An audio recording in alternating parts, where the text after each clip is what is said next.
Thank you very much. Hello. I'd like to begin by thanking the people of Montana, South Dakota, New Mexico, New Jersey, and California. We had some big days, and we have some big numbers coming in, very big numbers. I'm truly honored by your support. Together, we accomplished what nobody thought was absolutely possible. And you know what that is? We're only getting started, and it's going to be beautiful. Remember that.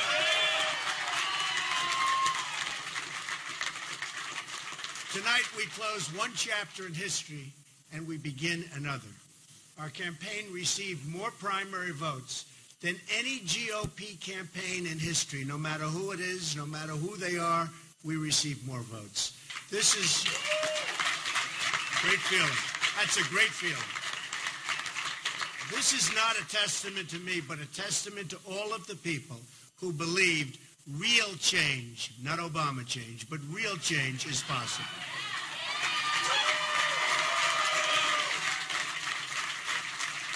You've given me the honor to lead the Republican Party to victory this fall. We're going to do it. We're going to do it, folks. We're going to do it. I understand the responsibility of carrying the mantle, and I will never, ever let you down. Too much work, too many people, blood, sweat, and tears. Never going to let you down. I will make you proud of your party and our movement, and that's what it is a movement.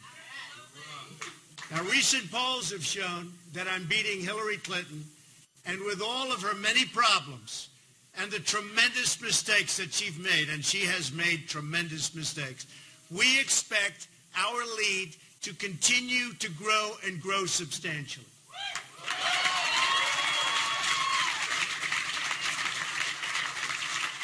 To everyone who voted for me throughout this campaign, I want to thank you. I want to thank you very, very much.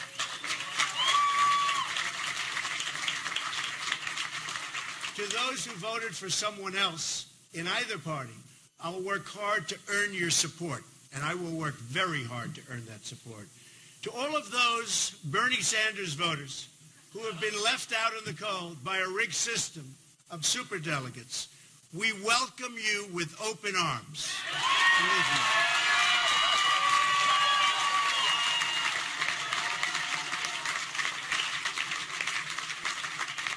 And by the way, the terrible trade deals that Bernie was so vehemently against, and he's right on that, will be taken care of far better than anyone ever thought possible.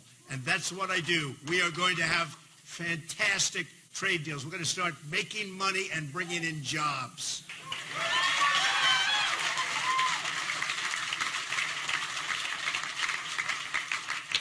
Now, I know some people say I'm too much of a fighter. My preference is always peace, however. And I've shown that. I've shown that for a long time. I've built an extraordinary business on relationships and deals that benefit all parties involved, always. My goal is always, again, to bring people together. But if I'm forced to fight for something I really care about, I will never, ever back down, and our country will never, ever back down.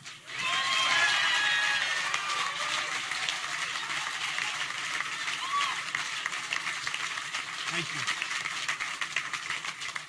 I fought for my family.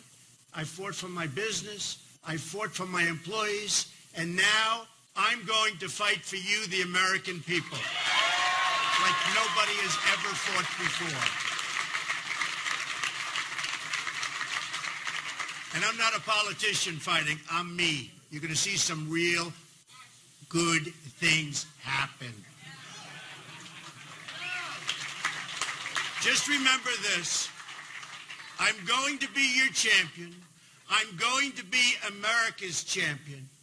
Because you see, this election isn't about Republican or Democrat. It's about who runs this country, the special interests or the people, and I mean the American people.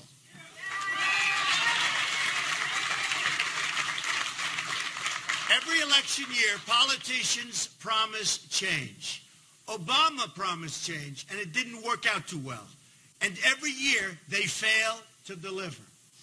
Why would politicians want to change a system that's totally rigged in order to keep them in power? That's what they're doing, folks. Why would politicians want to change a system that's made them and their friends very, very wealthy? I beat a rigged system by winning with overwhelming support, the only way you could have done it. Landslides all over the country, with every demographic on track to win 37 primary caucus victories in a field that began with 17 very talented people. After years of disappointment, there's one thing we all have learned. We can't fix the rigged system by relying on and I mean this so strongly, on the very people who rigged it. And they rigged it, and do not ever think anything differently. We can't solve our problems by counting on the politicians who created our problems. The Clintons have turned the politics of personal enrichment into an art form for themselves.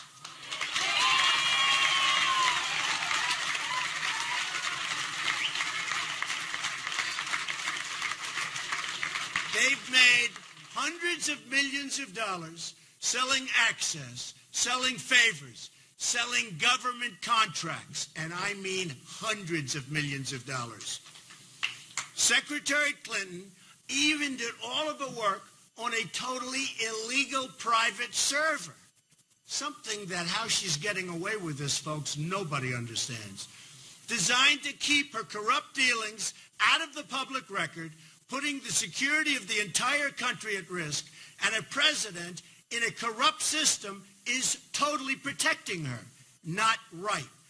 I am going to give a major speech on probably Monday of next week, and we're going to be discussing all of the things that have taken place with the Clintons. I think you're going to find it very informative and very, very interesting.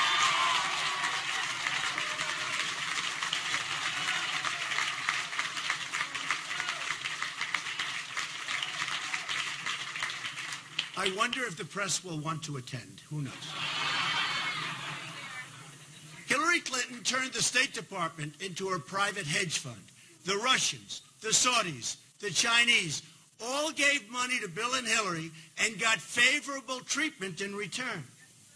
It's a sad day in America when foreign governments with deep pockets have more influence in our own country than our great citizens. I didn't need to do this. It's not easy, believe me. I didn't need to do it. But I felt I had to give back to our wonderful country, which has been so good to me and to my family.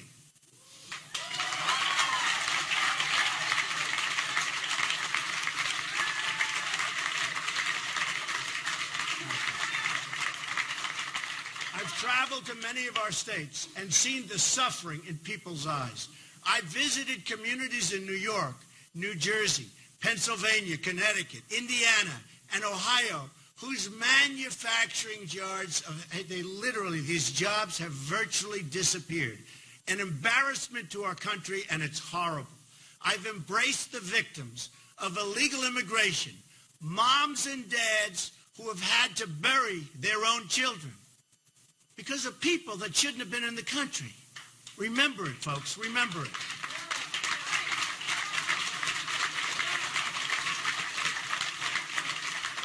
I visited the crumbling cities and the struggling schools.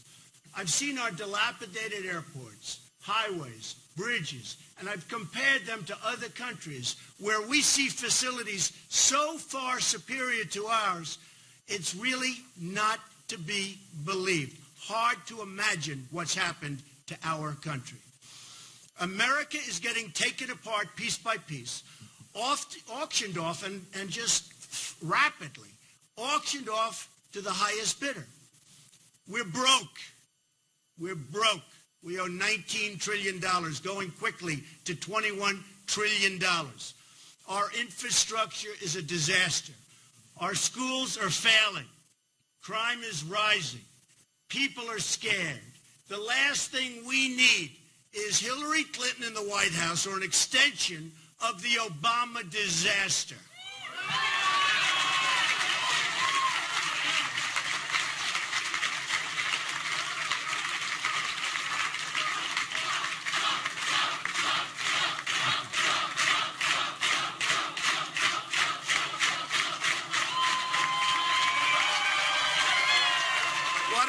What a crowd. Thank you all very much. We love our country. We love our country. But we can turn this all around. We're going to do it by putting America first. That commitment is the foundation for change that's been missing, and it's been missing for a long time. It's important to understand what America first means. It means on foreign policy, we will never enter into any conflict unless it makes us safer as a nation. It has to make us safer as a nation. This is the opposite of Hillary's foreign policy, which invaded Libya, destabilized Iraq, unleashed ISIS, and threw Syria into chaos and created the mass migration, which is wreaking havoc all over the world. And while putting Iran on the path to nuclear weapons and making them a dominant power in the Middle East. And they are dominant, and we have made them that way, folks. We have made them that way. Better hope I'm president.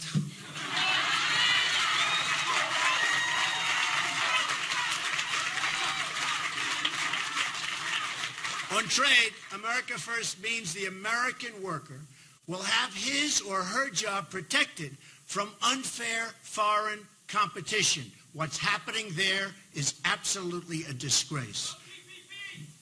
No PPP. You're right about that.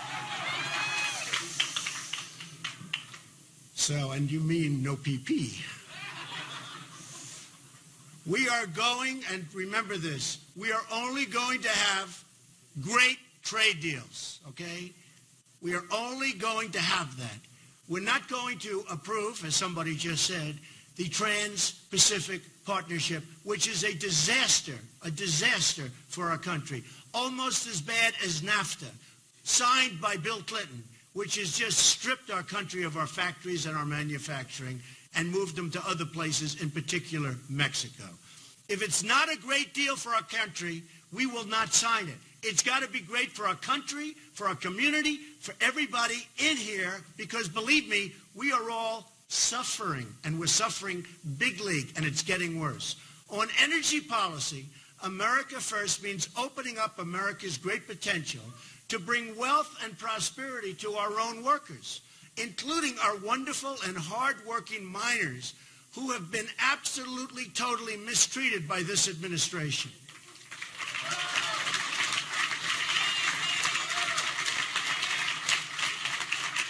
On economic policy, America First means having tax and regulatory policies that keep jobs and wealth in the United States, substantially lowering taxes for middle-class Americans and businesses.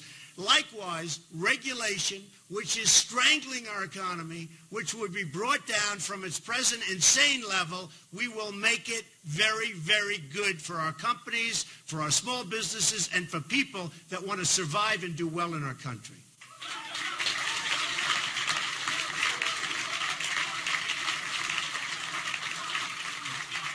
On immigration policy, America First means protecting the jobs, wages, and security of American workers. Whether first or 10th generation, no matter who you are, we're going to protect your job. Because let me tell you, our jobs are being stripped from our country like we're babies. The beauty of America First is that it brings us all together. Every American worker of every background is entitled to the same benefits, protections, and rights and privileges. It's got to be that way. Now, the people in charge say things can't change. I'm here today to tell you that we have to change. We have no choice. We have to change. We're going to put, thank you. We're going to put America back to work. We're going to make our own products. We're going to put America back to work.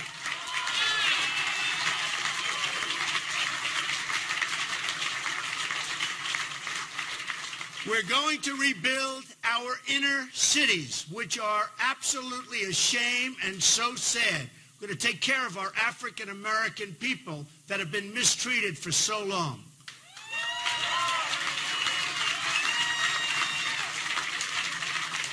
We're going to make you and your family safe, secure, and prosperous. Prosperous again. Together, we will put the American people first again. First again.